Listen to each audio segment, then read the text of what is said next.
आज हम देखेंगे क्लास 8 की वर्कशीट नंबर 9 और सब्जेक्ट क्या है इंग्लिश। ठीक है, इसमें आज का टॉपिक है हमारी पोएम और पोएम का नाम क्या है, the ant and the cricket. ठीक है, ये जो क्रिकेट है ये वो खेलने वाला नहीं है, मैं आपको दिखा देती हूँ। ये हमें कुछ ऐसा दिखता है, ठीक है, ये ऐसा होता है, इसे हम क्रिकेट बोलते हैं।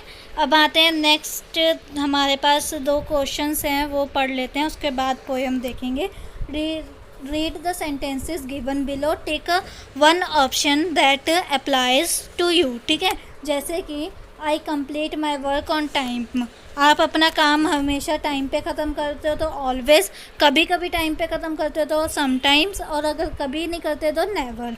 और सेकंड क्या है, व्हेन आई कम वर्क, अगर आप कुछ काम करते हो तो क्या आप डिस्ट्रैक्ट होते हो, अगर हमेशा होते हो तो ऑलवेज़, कभी कभी होते हो तो समटाइम्स, कभी नहीं होते हो तो नेवर। ठीक है, तो ये आप पे डिपेंड है कि आप कैसे हो, आपका नेचर कैसा है, तो ये आप अपने आप करोगे और जैसे भी आप हो उस पर टिक कर दोगे।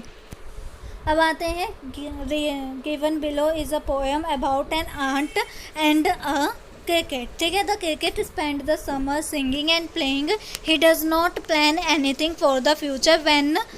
When the winter arrives he has nothing to eat. ठीक है, तो यहाँ पर 2 हैं, आंट एंड क्रिकेट है। तो क्रिकेट के बारे में बोला गया है कि वो समर में, विंटर में बाहर तो निकलते नहीं है, समर में जब बाहर निकलते हैं तो वो हमेशा गाता रहता है और खेलता रहता है। कभी भी उसने फ्यूचर के बारे में नहीं सोचा कि मैं अभी अपना फूड कलेक्ट कर लेता हूँ क्योंकि सर्दियों में मैं बाहर नहीं निकल सकता, तो मेरे को अपने जहाँ पर मेरा घर है वहाँ पर मेरे को अपना फूड कलेक्ट करके रख लेना चाहिए। पर जब सर्दियाँ आ जाती हैं उसके पास क्या कुछ भी खाने को नहीं होता।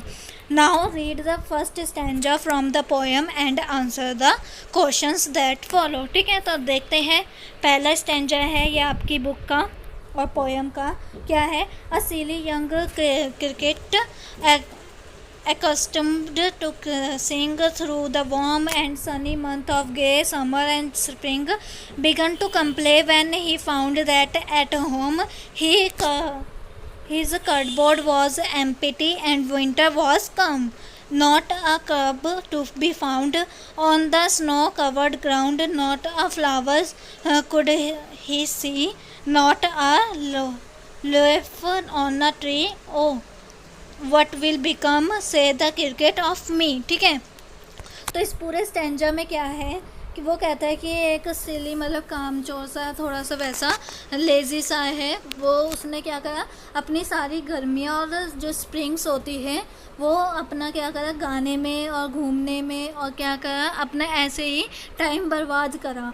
उसके बाद फिर जैसे ही सर्दियाँ आने लग पड़ती, जैसे ही वो अपने घर गया उसने देखा कि अब तो सर्दियाँ आने वाली हैं और मेरे घर में कुछ भी नहीं पड़ा है, मेरा घर एकदम खाली है और मैं सर्दियों में क्या खाऊंगा, क्योंकि कोई वो नहीं है, सारी पूरी ग्राउंड पे क्या हो जाएगा, बर्फ़ आ जाएगी, स्नो आ जाएगी, तो पूरा ग्राउंड ढक जाएगा, मैं बाहर नहीं निकल पाऊँगा, और फ्लावर नहीं होंगे, मेरे को फ्लावर देखने को नहीं मिलेंगे, तभी मैं फ्लावर से कुछ ले पाऊँगा। ठीक है, और ना ही मेरे को कोई ट्री मिलेगा ताकि मैं वहाँ से कुछ ले सकूँ, ठीक है, खाने के लिए। और उसके पास कुछ नहीं था खाने के लिए, घर पे एकदम खाली था, तो बस वो यही सोच रहा था कि अब विंटर्स आ गई हैं तो मैं क्या करूं, मेरे पास कुछ नहीं है घर पे खाने के लिए। तो अब इन क्वेश्चंस के आंसर देते हैं, हमने स्टैंजा पढ़ लिया है। फर्स्ट क्वेश्चन हमसे क्या कह रहा है, name the character in the above stanza. किस करेक्टर के बारे में बात करी गई है, आप यहाँ पर देख सकते हो, यंग सिली क्रिकेट। ठीक है, तो आप यहाँ पर क्या लिख सकते हो, क्रिकेट। देन उसके बाद नेक्स्ट क्या है, why did the cricket complain, क्यों कंप्लेन कर रहा था, there was no food in his cupboard, या फिर he could not sing and dance, he does not like summers, क्या उसे समर्स पसंद नहीं थे, क्या उसे नाचना और गाना पसंद नहीं था, क्या फिर उसे क्या उसके घर में फूड नहीं था। तो हमने यहाँ पर पोएम में पढ़ा था, देखो कि उसके पास जब वो अपने घर पे पहुँचा तो उसके पास खाने के लिए, जब उसने अपने कपबोर्ड में देखा तो उसके पास खाने के लिए कुछ भी नहीं था और विंटर्स आ गई थी पास में। ये तो यहाँ पर आएगा कंप्लेन, वो किस बात की कर रहा था कि उसके पास खाने के लिए कुछ नहीं है। ठीक है, अब आते हैं नेक्स्ट वाले पे, find 3 words from the stanza associated with summer and spring. क्या 3 वर्ड्स हम यहाँ से ले सकते हैं जो किसे दिखा रहे हो, समर और स्प्रिंग को। तो फर्स्ट हो गया मंथ ऑफ गे, पहले हम यहाँ लिख देंगे, यहाँ गे हो गया, फिर हो गया समर मंथ और हो गया वार्म। ठीक है, तो ये 3 हम लिख सकते हैं यहाँ पर। क्या क्या हो गया, समर मंथ हो गया, ठीक है, और गे हो गया और वार्म हो गया, और क्या हो गया, वार्म हो गया। ठीक है, तो ये हमारे सारे क्या आ गए, ये हो गया हमारे सारे विंटर्स के एसोसिएटेड वर्ड्स। ठीक है, जो समर और किसे, स्प्रिंग को दिखाते हैं, शो कर रहे हैं। अब आते हैं नेक्स्ट वाले पे। फोर्थ क्वेश्चन क्या कह रहा है, find 2 phrases and lines. 2 lines हमें फाइंड आउट करनी है ऊपर के दिए गए स्टेंजा में से with the start of winter, जो विंटर के बारे में बात कर रही हूँ। ठीक है, समर और स्प्रिंग की बात होगी, अब विंटर की बात कर लेते हैं।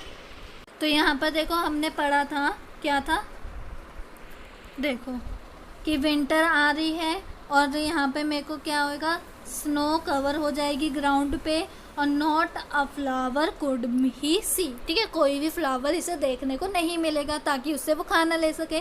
तो ये 2 लाइन आप लिख सकते हो इस वाले स्टेंजा में से फोर्थ क्वेश्चन में। ठीक है, तो फर्स्ट क्वेश्चन में क्या आ गया आपका, क्रिकेट। ठीक है, और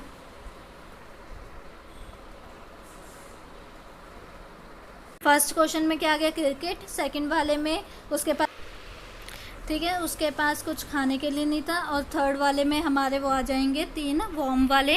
पहला हो गया वार्म हो गया, सनी मंथ हो गया, उसके बाद क्या हो गया, के हो गया। ठीक है, और विंटर को दिखाने के लिए क्या हो गया, स्नो कवर्ड ग्राउंड, और not a flower could he see. ठीक है, वो फ्लावर कोई नहीं देख सकता है। तो ये 2 हमारी लाइंस हो गई हैं। आई होप आपको ये वीडियो अच्छी लगी हो। अगर अच्छी लगी है तो लाइक करो एंड शेयर करो इस वीडियो को ताकि और भी बच्चे देख सकें। एंड अगर आप चैनल पे नए हो तो इस चैनल को सब्सक्राइब करो ताकि आपको चैप्टर्स प्लस वर्कशीट्स की वीडियो मिलती रहें। एंड और कमेंट में रिव्यू ज़रूर देना।